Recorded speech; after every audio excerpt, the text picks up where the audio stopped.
Troisième partie, le Sphinx, gardien de l'horizon.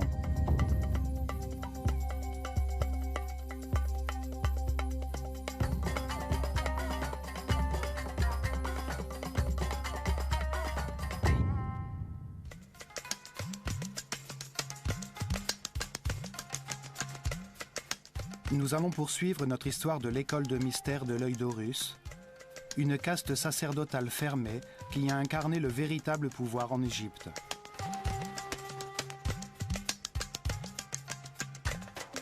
Elle fut organisée par les prêtres qui ont survécu au déluge universel et qui avaient conservé le savoir de l'ancestrale civilisation atlantidéenne.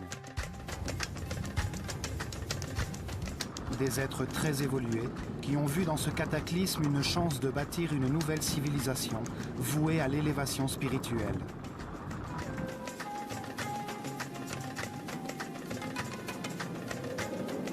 Ils utilisèrent leurs temples comme des livres vivants pour révéler leurs connaissances sur Dieu et sur le fonctionnement de l'univers, afin d'accélérer l'évolution de leur peuple.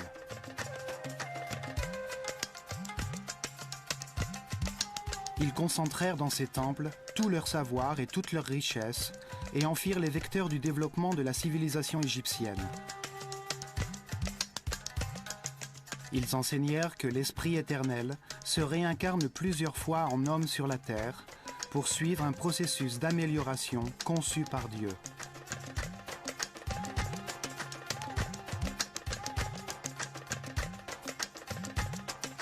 Il s'incarne dans de différents corps, nés dans des familles, des époques et des lieux différents, dans différentes conditions matérielles, économiques et sanitaires.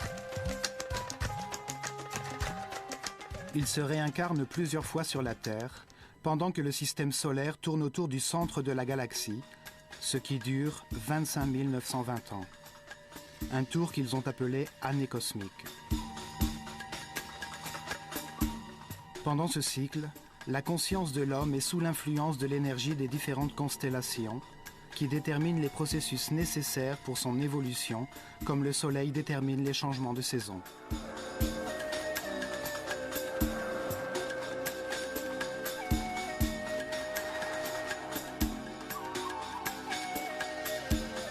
Les Égyptiens croyaient que les étoiles déterminaient le destin d'un homme au moment de sa naissance, comme elles déterminent plus largement de l'humanité entière. Ils concevaient le destin comme un ensemble de difficultés que chaque homme devait connaître dans sa vie afin d'en apprendre quelque chose. Selon eux, on ne pouvait connaître la vérité qu'en comparant des fins opposées, dans un univers dual formé de contrastes, de lumière et d'obscurité. En faisant usage de notre libre arbitre dans les situations que nous traversons, nous apprenons des résultats de nos décisions. L'anxiété nous permet de comprendre la sérénité, la peur nous fait comprendre l'harmonie, les conséquences de la haine nous conduisent à comprendre ce qu'est l'amour. Ainsi, vie après vie, un processus d'élévation spirituelle se produit. À chaque nouvelle vie, l'homme renaît plus sage, plus respectueux et tolérant, jusqu'à ce qu'il devienne, à la fin de ce cycle, un surhomme immortel.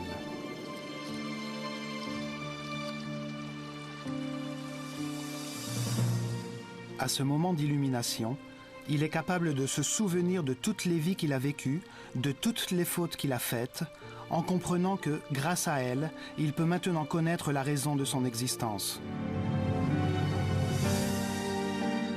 Dans la paix et l'harmonie, à un très haut niveau d'énergie vitale, rayonnant d'amour en permanence, il peut accéder à des pouvoirs supérieurs, à une plus haute échelle de réalité pour atteindre un nouveau cycle d'évolution.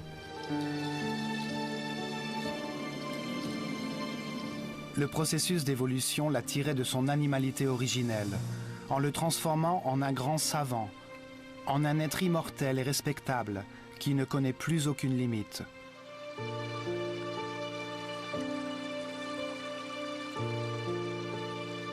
Grâce à cette compréhension de la vie, les Égyptiens vécurent dans la paix et l'harmonie durant des milliers d'années et faisant de leur civilisation un modèle. Les prêtres de l'œil d'Horus nous ont laissé ces vérités à l'intérieur de leur temple. C'est pour cela que nous allons les visiter un par un dans cette série de documentaires.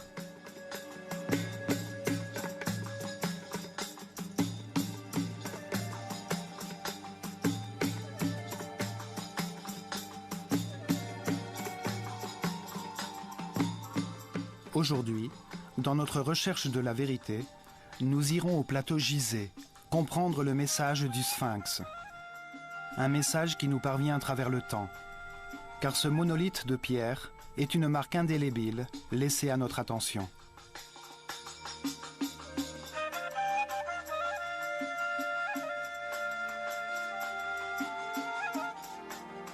Le Sphinx révèle des mouvements astronomiques observés pendant des milliers d'années par les Atlantidéens au cours du cycle astronomique précédant l'ère égyptienne. De nos jours, nous croyons que l'Atlantide n'était qu'un mythe.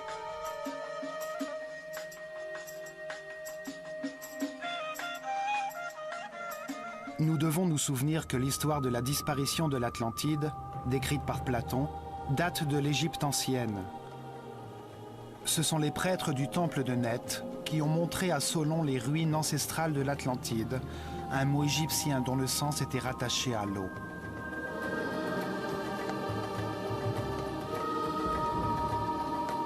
Le terme Atlu veut dire eau, ou plus précisément, la limite de la terre qui touche l'eau.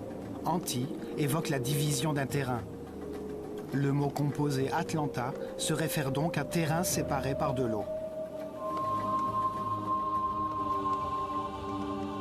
Dans l'histoire racontée par Platon, la capitale de l'Atlantide, Poséinodis, était une belle ville construite en canaux concentriques qui partageaient des bandes de terre.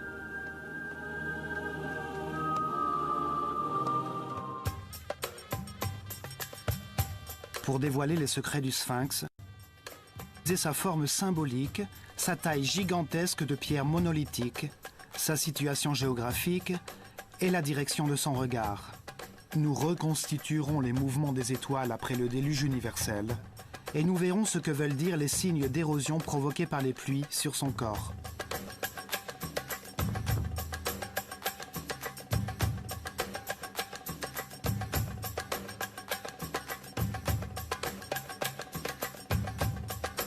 Les prêtres qui avaient survécu au cataclysme qui anéantit l'Atlantide ont sculpté une forme symbolique monumentale en fonction de certains calculs astronomiques pour en faire une horloge qui marque les cycles importants du système solaire dans la galaxie. Nous analyserons ces calculs pour comprendre pourquoi le Sphinx est le plus grand et le plus ancien marqueur temporel sur la planète. La première date à y être inscrite fut le Zep Tepi. Le temps nouveau, le début de l'heure H de la nouvelle civilisation qui succéda à la destruction de l'Atlantide. Le Zep Tepi est le premier pas sur le chemin de la perfection spirituelle pour toute l'humanité. Le Sphinx est la première pierre sur cette route. La deuxième date enregistrée est celle de la dernière catastrophe, qui est survenue il y a 13 000 ans et que l'on nomme déluge universel. On trouve des traces de ce cataclysme sur toute la planète. D'autres parties du globe furent touchées en même temps que l'Égypte. Les prêtres, dans leur sagesse, avaient conservé la mémoire d'autres catastrophes précédentes, dont une était survenue au commencement de la civilisation atlantidéenne, il y a environ 38 000 ans. Ils savaient que ces catastrophes étaient cycliques et qu'elles avaient lieu à chaque changement d'année cosmique. Cette rémanence cyclique les a confortés dans l'idée que les étoiles marquaient la durée de tous les cycles dans les différentes échelles universelles. Ces caractéristiques du Sphinx montrent l'importance à tous les niveaux du grand cycle cosmique. La rotation du système solaire autour du centre de la galaxie détermine la durée des structures physiques qui soutiennent les organisations humaines, puisque tous les 25 920 ans, une catastrophe survient et laisse place à une nouvelle forme de développement, à une nouvelle organisation du monde.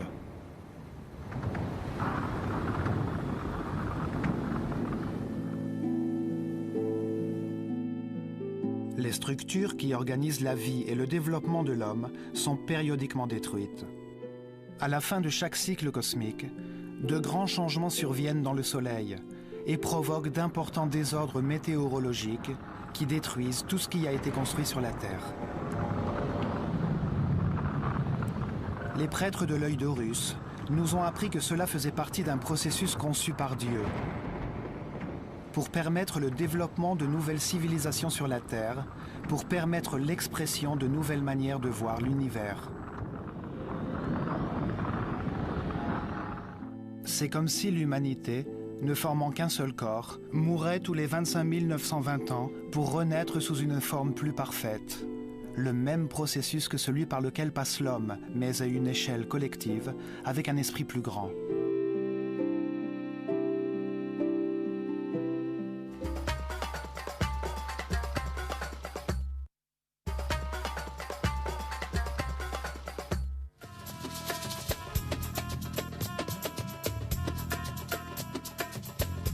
Dans la sphère céleste, au-dessus du pôle Nord, se trouvent 6 constellations.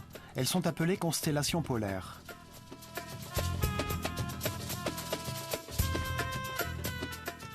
Plus bas, près de l'équateur, se trouvent 12 constellations zodiacales.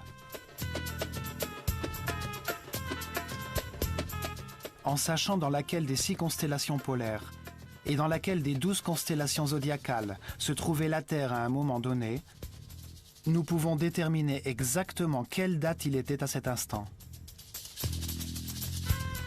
Le système solaire tourne autour de la galaxie le long d'une ligne imaginaire appelée l'écliptique. Chaque rotation dure 25 920 ans, un cycle perpétuel que les prêtres égyptiens ont appelé l'année cosmique. Ils ont divisé ce tour de 360 degrés du système solaire dans la sphère céleste en 12 secteurs de 30 degrés. Le Soleil met 2160 ans pour traverser chacun d'entre eux. Ce sont les 12 constellations. Chacune a un nom d'animal. Elles forment le zodiaque, ce qui veut dire le cercle des animaux.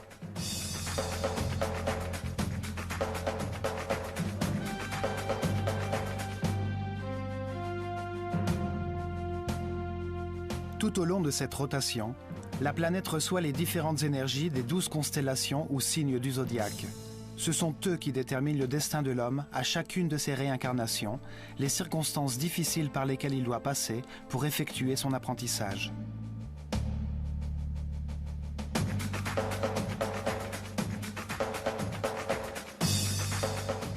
En partant du point où se trouve actuellement le système solaire, au degré 0 de l'écliptique, à la fin de l'ère du Poisson et à l'approche de la nouvelle ère du Verseau, nous reculons de 180 degrés. C'est là où le système solaire se trouvait il y a 12 960 ans, à 180 degrés de l'autre côté de l'écliptique, dans la constellation du Lion. Les scientifiques d'aujourd'hui nous disent que cette époque correspond environ à la fin du Pléistocène, quand les glaces ont fondu et que le déluge universel est survenu.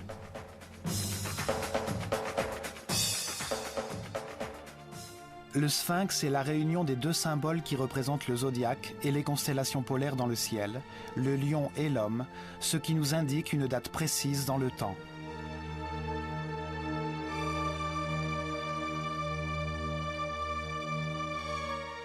Cet animal hybride représente les deux zones célestes dans lesquelles ces étoiles se trouvent. Le corps du lion représente la constellation du lion. L'homme est le symbole de la constellation polaire, que nous appelons aujourd'hui Hercule, et que les Égyptiens appelaient Toum, l'Adam de la mythologie astronomique. Le mouvement combiné de ces deux niveaux célestes est appelé pari-passu. La paire de constellations que la Terre traverse dans son parcours autour de la galaxie, que les scientifiques nomment la précession des équinoxes. Le sphinx marque ainsi le Zep-Tepi, le nouveau temps. L'étoile polaire est appelée ainsi car elle se situe au-dessus du pôle Nord, directement au-dessus de l'épine dorsale de la planète, de son axe de rotation. C'est une étoile fondamentale, qui a le pouvoir de diriger le ciel, car vue depuis la Terre, la sphère céleste tourne autour d'elle. L'inclinaison de l'axe de la Terre par rapport au Soleil se déplace lentement pendant le cycle cosmique et vise un deuxième cercle, plus haut dans le ciel, formé par 6 étoiles polaires différentes.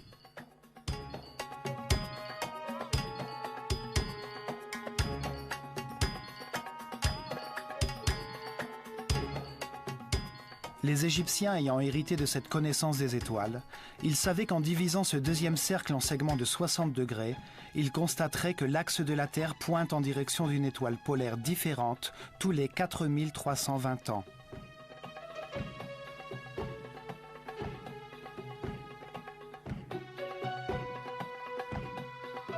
Ces étoiles polaires forment 6 constellations, qui se trouvent exactement au-dessus du pôle Nord, à chaque angle de 60 degrés sur le parcours que la Terre effectue durant la grande année cosmique. On les appelle les constellations polaires.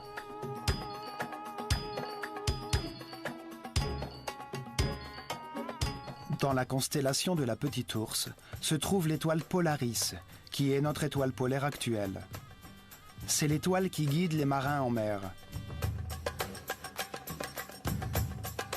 Il y a 4320 ans, l'étoile polaire était Alpha Draconis, située dans la constellation de Draco, le dragon.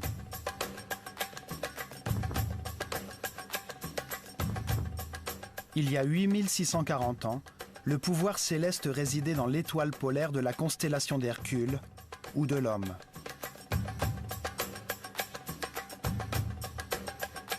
Il y a 12 960 ans, au moment du déluge universel, l'étoile polaire, dans le cercle supérieur, s'appelait Vega, dans la constellation de la Lyre.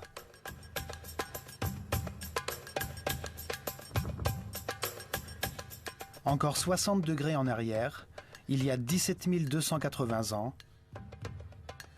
l'étoile de Deneb, dans la constellation du Cygne, brillait dans le pôle Nord. Il y a 21 600 ans, Alphyrque, dans la constellation de Céphée, se trouvait au-dessus du pôle.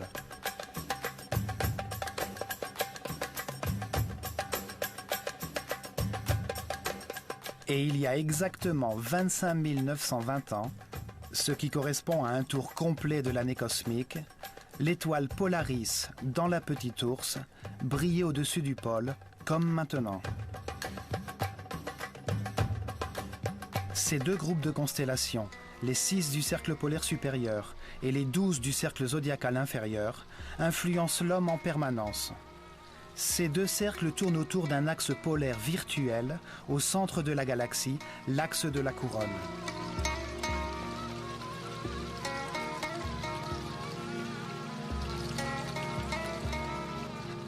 Pour les Égyptiens, toutes les sphères célestes reposaient sur ces colonnes polaires, disposées symétriquement à chaque angle de 60 degrés, sur le cercle vers lequel pointe l'axe de la Terre dans son voyage à travers la galaxie. L'ancienneté et l'exactitude des connaissances égyptiennes sont évidentes. Les prêtres, les gardiens du temps, ont hérité de données astronomiques qui avaient plus de 26 000 ans. Les astronomes modernes ont pu prouver l'existence de ces deux mouvements, qu'ils appellent la précession des équinoxes, car c'est à travers les changements dans l'axe des équinoxes qu'ils ont pu les vérifier. Le Soleil, vu de la Terre durant une année solaire, semble avoir 4 coins, 4 positions qui limitent ses mouvements dans l'horizon.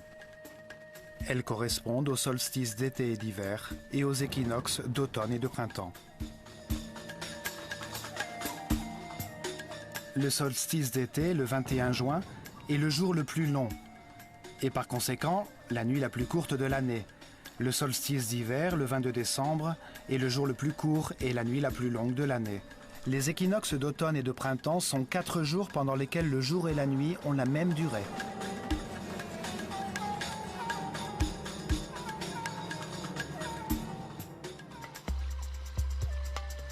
À Gizeh, le Soleil fait face au Sphinx au moment des équinoxes et il se lève à 28 degrés de longitude nord-est au solstice d'hiver et à 28 degrés de longitude sud-est au solstice d'été. Les équinoxes sont non seulement des points d'équilibre entre le jour et la nuit, mais aussi entre les énergies de la lumière et des ténèbres. Ces jours-là, les portes dimensionnelles du temps et de l'espace s'ouvrent. C'est pour cette raison que les jours d'équinoxe ont été traditionnellement importants pour toutes les cultures sur la Terre. Chaque année, la ligne imaginaire qui rejoint les deux équinoxes change légèrement d'inclinaison par rapport au Soleil. Cet axe se déplace d'1 degré en 72 ans et de 30 degrés en 2160 ans. Au bout de 25 920 ans, il a effectué une rotation de 360 degrés. Par conséquent, ce que l'on appelle aujourd'hui la précession des équinoxes correspond exactement au cycle défini par les Égyptiens dans le pari passu, aux 2 niveaux de rotation de la Terre durant la grande année cosmique. En reliant le signe du lion avec celui de l'homme dans la constellation d'Hercule, le Sphinx marque le moment qui a immédiatement suivi le déluge universel, un désastre qui arrive périodiquement à la fin de chaque grand cycle cosmique, tous les 25 920 ans.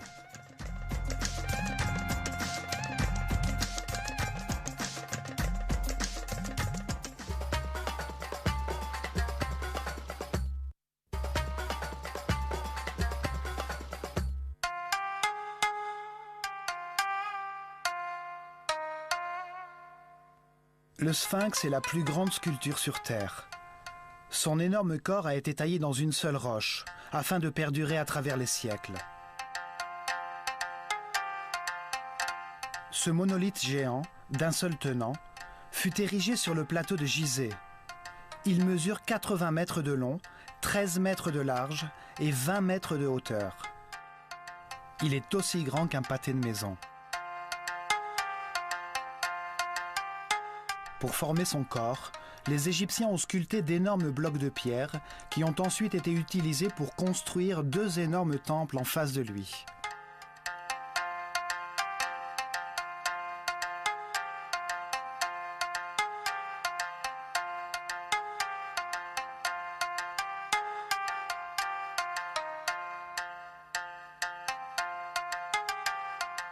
Énigmatique et imposant, c'est le plus beau monument qui nous reste du passé. Il a vu à ses pieds naître, changer et disparaître plusieurs cultures.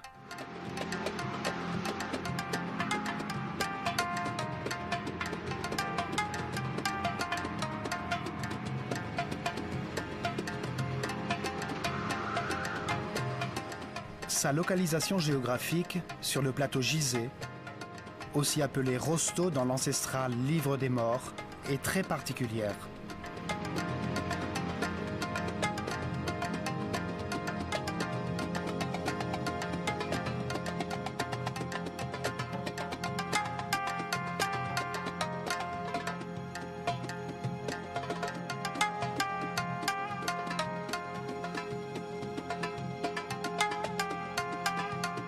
Son corps de lion est situé par rapport à l'équateur, à 30 degrés de latitude nord, et presque exactement sur le méridien qui se trouve au 30e degré de longitude entre le pôle nord et le pôle sud.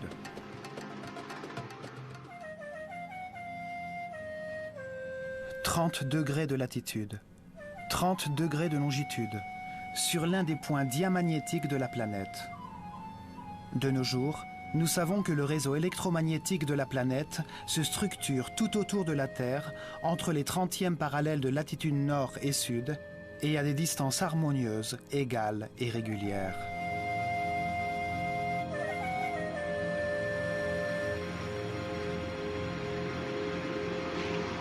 Toutes les créatures, aussi petites soient-elles, possèdent un réseau neuronal, une matrice qui canalise et diffuse harmonieusement l'énergie dont leur corps a besoin.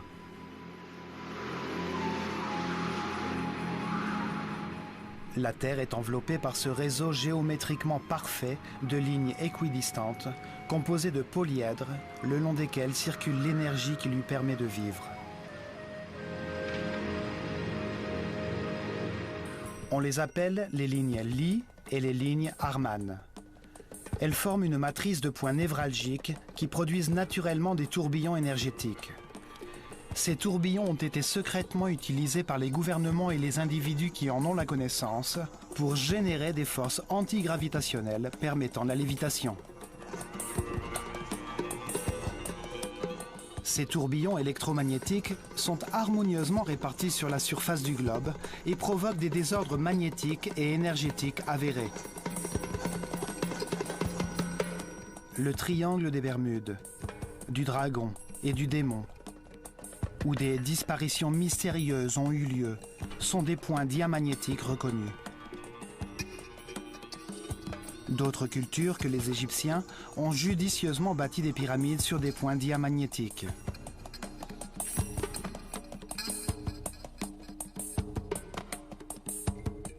Des pays y ont stratégiquement placé des bases militaires. Avec une technologie adéquate, l'énergie de la planète peut être utilisée sur ces points afin de neutraliser l'effet de la gravité sur n'importe quel objet qui se trouve dans son champ d'action. Des expériences de changement dimensionnel, comme l'expérience de Philadelphie, dirigée par Nikola Tesla en 1943 aux États-Unis, ont aussi été réalisées sur ces points. À l'endroit de ces tourbillons, apparaissent également des portes dimensionnelles qui s'ouvrent et se ferment au crépuscule, les jours d'équinoxe. Pour les Égyptiens, le jour d'équinoxe correspondait à la porte de Maat, la déesse de l'équilibre et de justice. Ces jours-là avaient lieu sur le plateau Rosto des cérémonies particulières auxquelles participaient les disciples de l'école de mystère. Ils se servaient du tourbillon pour terminer la formation des prêtres qui avaient atteint, après des années, le 5e ou 6e niveau de conscience. Ils étaient alors transportés par une force externe jusqu'aux plus hautes dimensions. Les prêtres de l'œil d'Horus ont utilisé leur savoir ancestral pour construire, à un point critique du réseau électromagnétique de la planète, une grande pyramide qui leur permettait d'exploiter une source inépuisable d'énergie à des fins spirituelles. Ils recevaient dans leur corps les énergies condensées de la planète, grâce auxquelles ils pouvaient atteindre de très hauts niveaux de vibration qui provoquaient chez eux des états particuliers de conscience.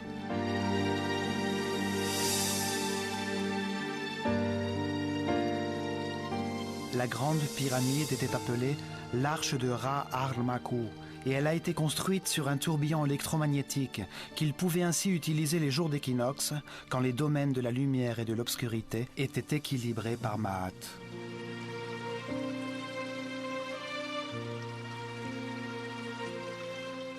Ces jours-là naissaient les Néthers, les esprits exceptionnels, les Semsu-Or, disciples d'Horus, qui rayonnaient d'amour et guidaient leur peuple en élevant son niveau de conscience par leur exemple et par leur connaissance de la réalité de l'univers.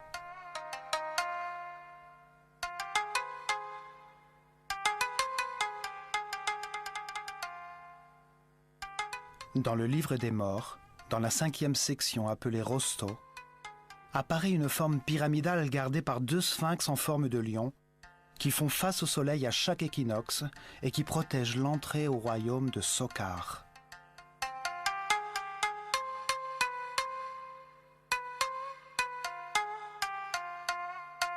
Les couloirs ascendants ressemblent au passage de la grande pyramide. C'est là où a eu lieu la transformation finale de l'Osiris que chaque être humain porte à l'intérieur de lui-même. C'est là où se produit l'illumination qui le transforme en Horus, le surhomme immortel. La forme du lion est, elle aussi, fortement liée à ce processus d'évolution. Le lion est l'animal le plus évolué, et pour les Égyptiens, il représente le moment final d'une conscience d'animal qui évolue vers l'état de surhomme.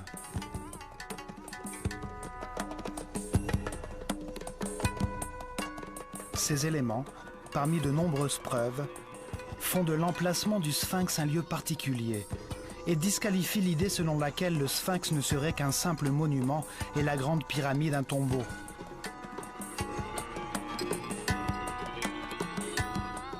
Deux raisons ont fait naître la conviction que le pharaon Képhren, qui a régné entre 2520 et 2494 avant Jésus-Christ, est celui qui a ordonné de le sculpter dans un même bloc de roche. La première raison est qu'on pense que son visage ressemble à celle d'une statue de diorite noire du pharaon Képhren qui a été retrouvée enterrée la tête à l'envers près du Sphinx dans le temple de la vallée. Cette statue le représente avec un faucon sur la nuque. Nous avons retouché l'image du Sphinx à l'aide d'outils numériques pour obtenir une approximation de son visage à l'état original.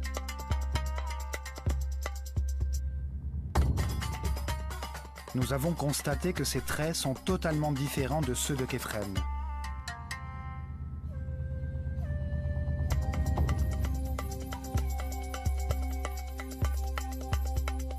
Il est reconnu que le Sphinx était appelé Abu-Ol et que pendant très longtemps, il a été peint en rouge, la couleur de l'Égypte.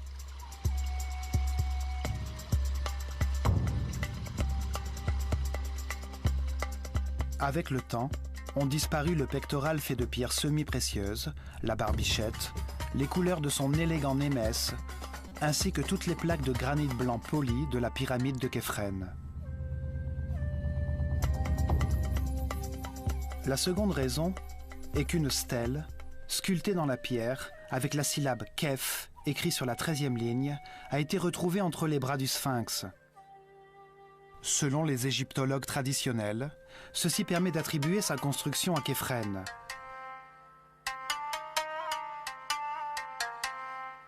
La stèle a été réalisée sous le règne du pharaon Thoutmôsis IV, entre 1401 et 1391 avant Jésus-Christ, pour commémorer la restauration du Sphinx, grâce à laquelle on put retirer le sable qui le recouvrait jusqu'au cou. La stèle indique que le Sphinx est la personnification d'un grand pouvoir magique qui a existé à cet endroit depuis le début des temps, depuis le Zep-Tépi.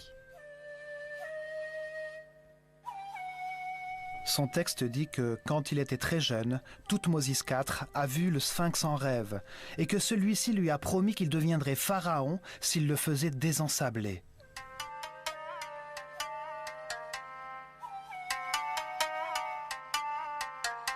En vérité, elle ne donne aucune information susceptible de savoir qui a ordonné sa construction.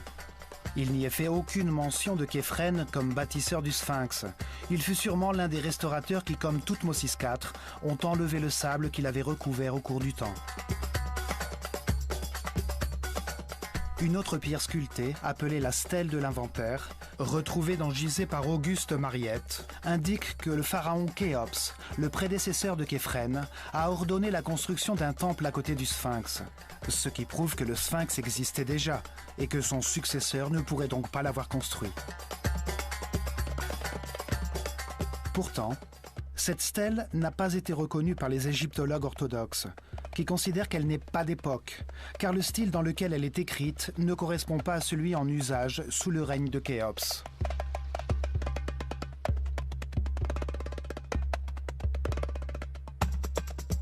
En réalité, le Sphinx est resté enterré dans le sable durant des milliers d'années.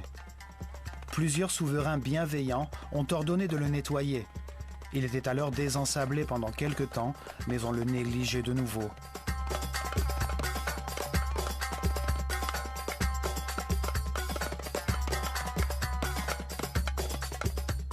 La direction de ses yeux est une autre clé pour comprendre son mystère. Sa tête d'homme fait face à l'est. Il a ainsi contemplé le lever du soleil pendant des milliers d'années.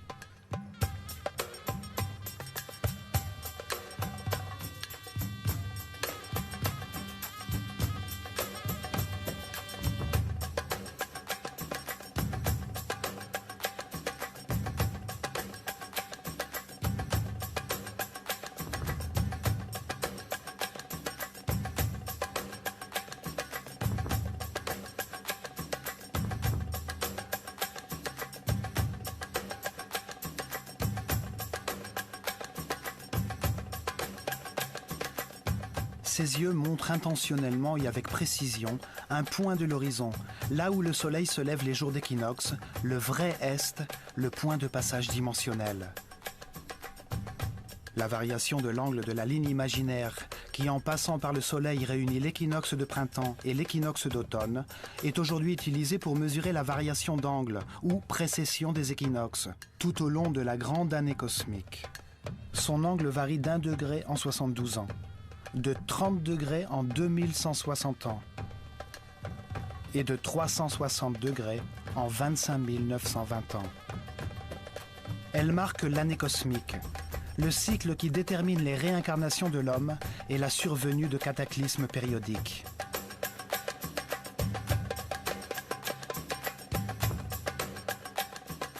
À partir de l'emplacement exact du Sphinx, des scientifiques américains ont reconstitué la sphère céleste en calculant avec un ordinateur la position de la Terre sur l'écliptique il y a 12 960 ans et le déplacement du système solaire.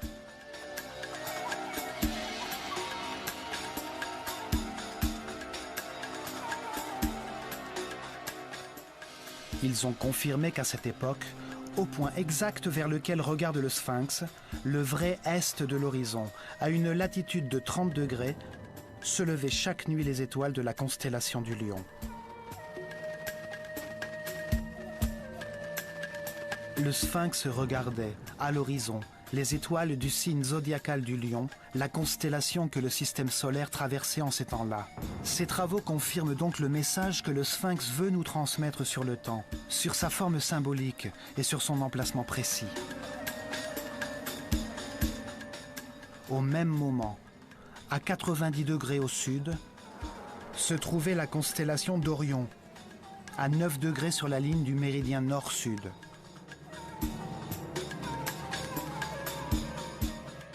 Et Sirius, l'étoile la plus importante pour les Égyptiens, car son apparition annonçait la crue du Nil, se trouvait exactement à 14 degrés à gauche du méridien.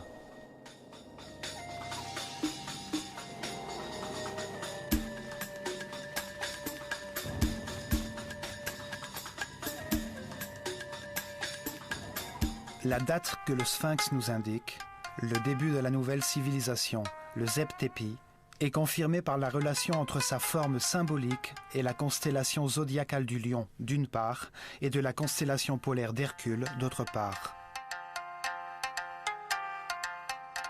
La direction de ses yeux, indiquant l'équinoxe printanier au lever du soleil, et la constellation du Lion la nuit, fait de lui une horloge astronomique tout à fait exacte. Son emplacement a été choisi avec une grande précision pour en faire le porteur d'un message à l'intention de tous ceux qui, à l'avenir, chercheraient la vérité.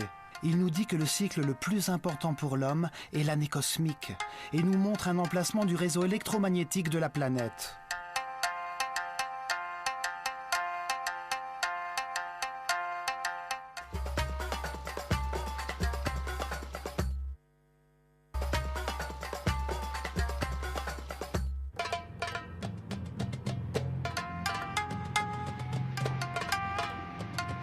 Il y a un autre élément du Sphinx qui confirme le Zep-Tepi, le moment auquel le Sphinx a été construit.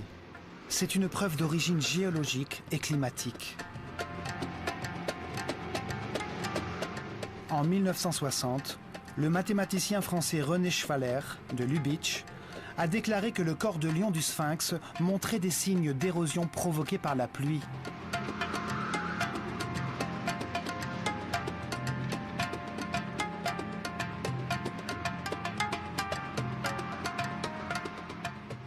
Cette révélation fut accueillie avec stupéfaction, car il est connu que le Sphinx a été enterré dans le sable jusqu'à son cou 90% du temps pendant les 4500 dernières années. Depuis l'an 2500 avant Jésus-Christ, la date où on a coutume d'admettre qu'il fut construit par le pharaon Képhren, seuls quelques souverains bienveillants se sont donné la peine de le restaurer en faisant enlever le sable qui le recouvrait.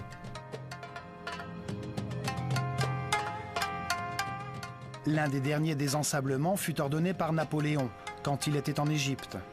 Ainsi, comment pourrait-il montrer des signes d'érosion provoqués par la pluie ?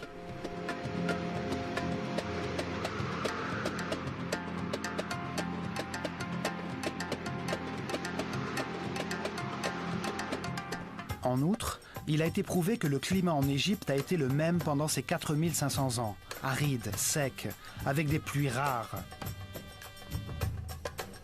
Les scientifiques nous disent que le changement climatique radical qui est survenu dans la région à la fin du Pléistocène l'a progressivement transformé en désert que nous voyons maintenant.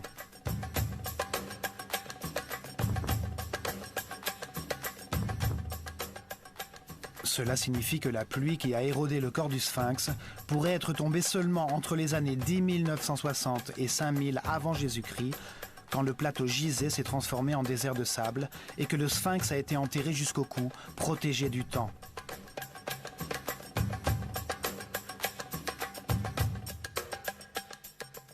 Une expédition de l'Université de Boston a vérifié que les signes d'érosion ont été provoqués par la pluie et ont déterminé que ces profondes crevasses ont mis des milliers d'années à se former.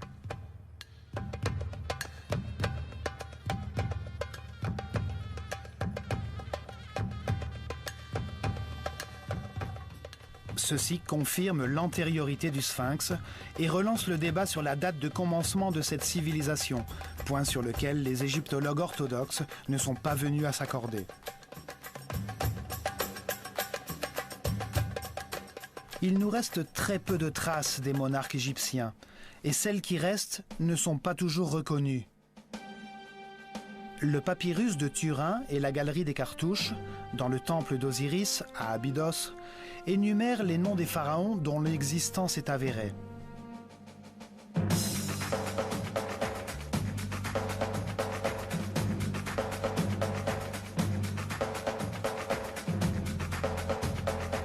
On attribue l'unification de l'Égypte vers l'an 3000 avant Jésus-Christ au légendaire roi Ménès, dont le nom apparaît sur la palette de Narmer. Selon l'histoire officielle, il aurait ainsi donné naissance à la première dynastie des pharaons.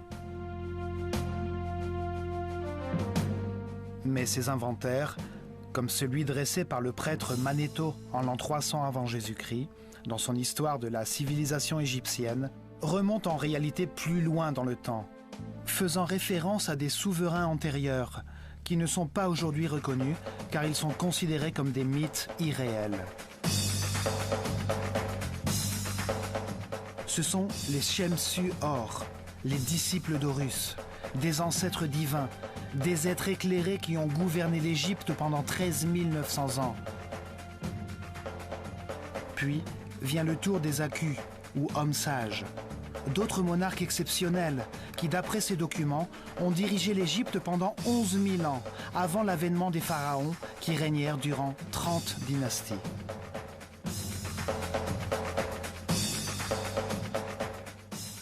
Cela signifie qu'il y avait une civilisation en Égypte. Avant même le déluge universel, pendant le cycle atlantidéen, avant le Zep-Tépi et le commencement d'un nouveau cycle intégrant les connaissances antérieures. Ceci explique aussi une des incohérences de l'histoire officielle, qui fait débuter la civilisation égyptienne vers l'an 3000 avant Jésus-Christ. Il est inconcevable que l'art, la science, les techniques d'architecture et l'écriture hiéroglyphique aient pu être aussi développées dès cette époque. Certaines des réalisations des premières dynasties surpassent les développements ultérieurs.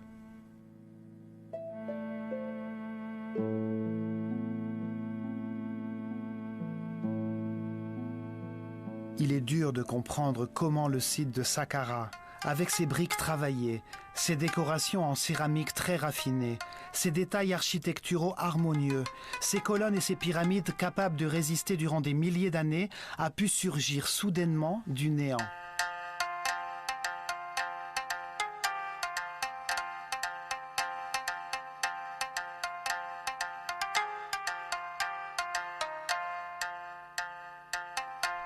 C'est comme si notre civilisation actuelle avait subitement construit une navette spatiale, sans avoir jamais connu les avions de toile, le DC-3 ou les vols Gemini qui conduisent l'homme sur la Lune.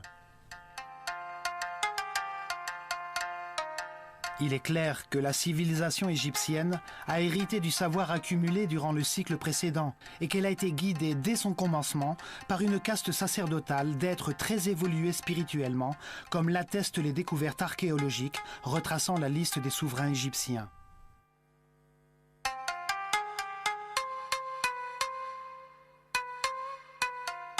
Ceci confirme également que le sphinx a été sculpté dans la pierre par les prêtres de l'école de mystère de l'œil d'Horus immédiatement après le déluge, durant la période prédynastique. Le sphinx est une sculpture gigantesque, construite en un seul bloc, pour résister à l'épreuve du temps. Sa forme symbolique a été minutieusement étudiée pour en faire un point de rencontre astronomique. Il se trouve précisément sur l'un des nœuds diamagnétiques de la planète, indiquant la présence de forces énergétiques planétaires là où la Grande Pyramide a été construite.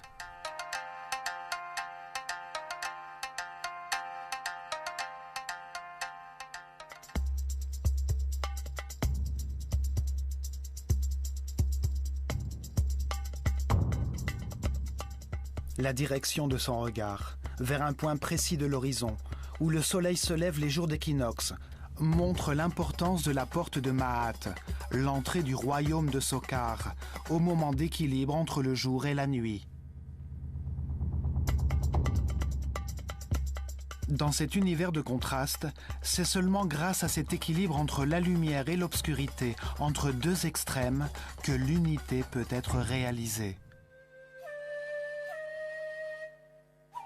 Ce niveau de compréhension ne peut être atteint qu'en évaluant les résultats de décisions prises au cours de nombreuses réincarnations, pour trouver la voie du respect et de la tolérance, de la paix et de l'harmonie. Tous les temples de la civilisation égyptienne ont porté ce message, le chemin du perfectionnement par la réincarnation pour atteindre l'illumination était le fondement de leur foi. Le sphinx montre également que la civilisation égyptienne remonte à très longtemps, au commencement du monde nouveau, le Zep-Tepi, il y a 12 900 ans, quand les étoiles de la constellation de Lion brillaient en face de lui.